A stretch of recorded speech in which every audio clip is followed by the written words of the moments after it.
sini saya akan menjelaskan apa itu farmakodinamik. Farmakodinamik adalah studi tentang efek biokimia dan fisiologis obat, terutama obat-obatan farmasi. Efeknya dapat termasuk yang dimanifestasikan dalam hewan, termasuk manusia, mikroorganisme, atau kombinasi organisme, misalnya infeksi. Farmakodinamik dan farmakokinetik adalah cabang utama farmakologi dengan sendirinya menjadi topik biologi yang tertarik dalam studi interaksi antara zat kimia endogen dan eksogen dengan organisme hidup. Secara khusus, farmakodinamik adalah studi tentang bagaimana suatu obat mempengaruhi organisme. Farmakodinamik memberi penekanan khusus pada hubungan dosis respon, yaitu hubungan antara konsentrasi dan efek obat. Salah satu contoh yang dominan adalah interaksi reseptor obat sebagaimana dimodelkan oleh di mana L, R, dan LR masing-masing mewakili konsentrasi kompleks ligan atau obat, reseptor, dan reseptor ligan.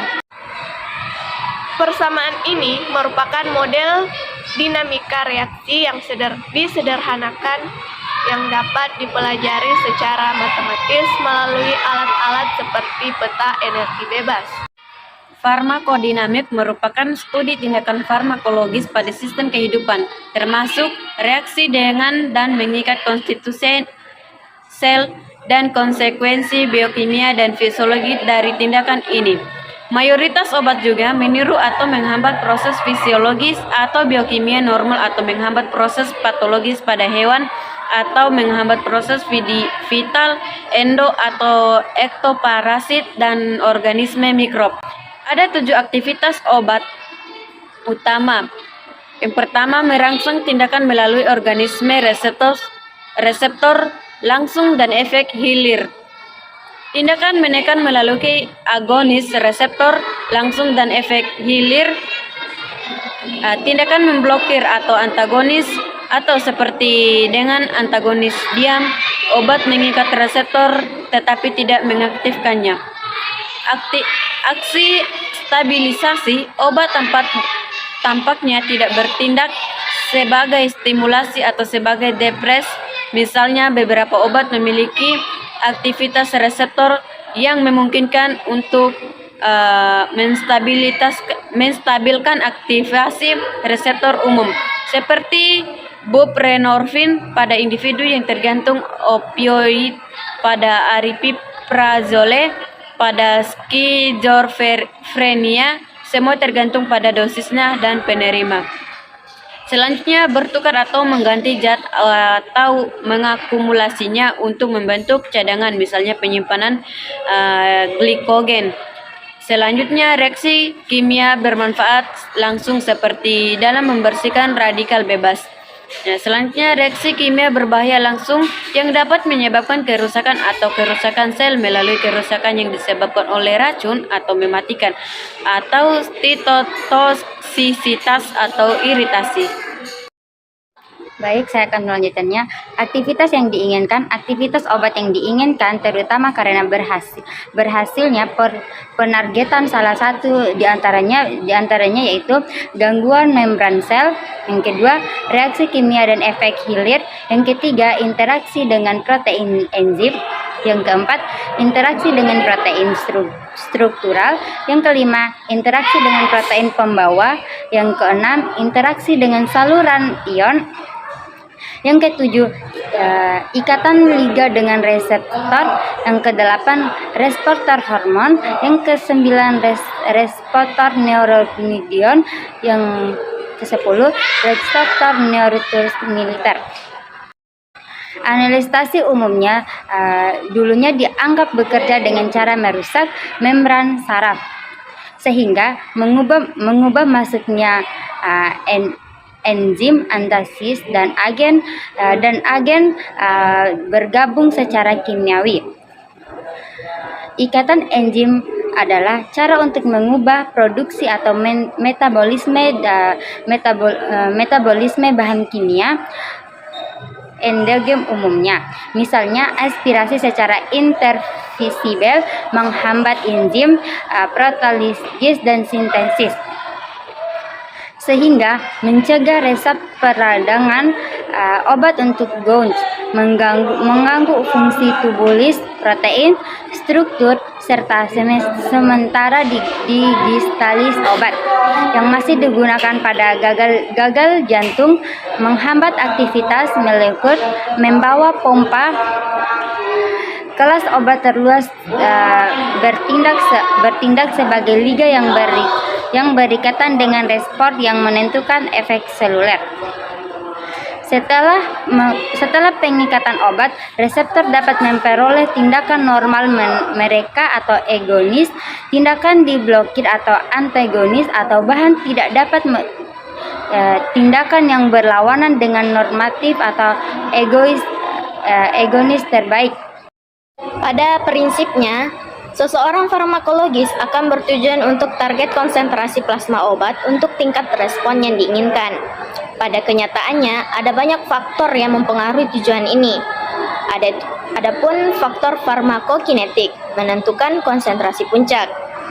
Menentukan konsentrasi puncak tidak dapat dipertahankan dengan konsentrasi absolut karena kerusakan metabolisme dan pembersihan ekskretoris.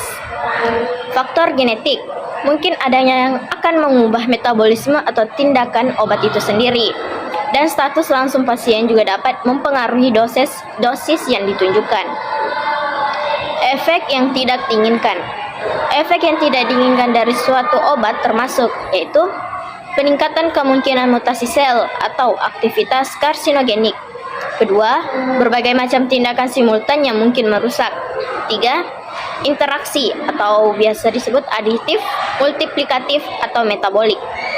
Keempat, kerusakan fisiologis yang diinduksi atau kondisi kronis abnormal. Jendela terapi. Jendela terapeutik adalah jumlah obat antara jumlah yang memberikan efek dosis efektif dan jumlah yang memberikan efek samping lebih banyak daripada efek yang diinginkan. Misalnya, obat-obatan dengan jendela farmasi kecil harus diberikan dengan hati-hati dan terkontrol. Misalnya, dengan sering mengukur konsentrasi darah obat, karena dengan mudah kehilangan efek atau memberikan efek samping. Durasi kerja suatu obat adalah lamanya waktu obat tersebut efektif. Durasi kerja adalah fungsi dari beberapa parameter termasuk waktu paruh plasma, waktu untuk menyeimbangkan antara plasma dan kompartemen target, dan tingkat mematikan obat dari target biologisnya. Pengikatan dan efek reseptor. Ikatan ligan atau obat pada reseptor diatur oleh hukum aksi massa yang menghubungkan status skala besar dengan laju berbagai proses molekuler. Tingkat pembentukan dan informasi dapat digunakan untuk menentukan konsentrasi kesetimbangan reseptor terikat. Konstansa disosiasi kesetimbangan didefinisikan oleh ungkapan ini adalah salah satu cara untuk mempertimbangkan efek obat di mana responsnya terkait dengan fraksi reseptor terikat. Fraksi reseptor terikat dikenal sebagai hunian. Hubungan antara hunian dan respon farmakologis biasanya non-linear. Ini menjelaskan apa yang disebut sebagai fenomena cadangan reseptor, yaitu konsentrasi yang menghasilkan 50% hunian biasanya lebih tinggi daripada konsentrasi yang menghasilkan 50% dari respon maksimum.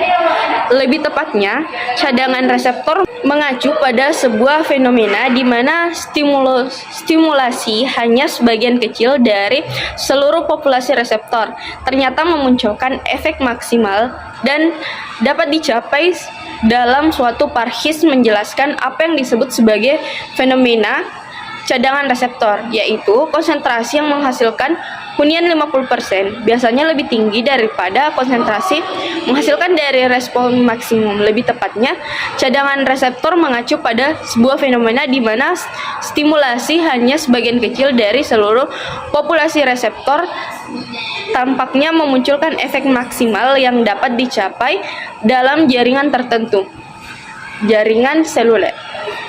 Berikut adalah 7 terapi mental yang baik untuk Anda lakukan. Yang pertama, terapi perilaku terapi kognitif adalah pendekatan yang berorientasi pada solusi yang mendorong seseorang untuk mengubah perilaku dan pandangan mereka. Pendekatan terapi ini dapat disesuaikan dengan masalah mendasar setiap pasien termasuk fobia, kecanduan, kecemasan, insomnia, dan depresi. Maka dari itu, cara penyelesaian untuk setiap masalah berbeda-beda.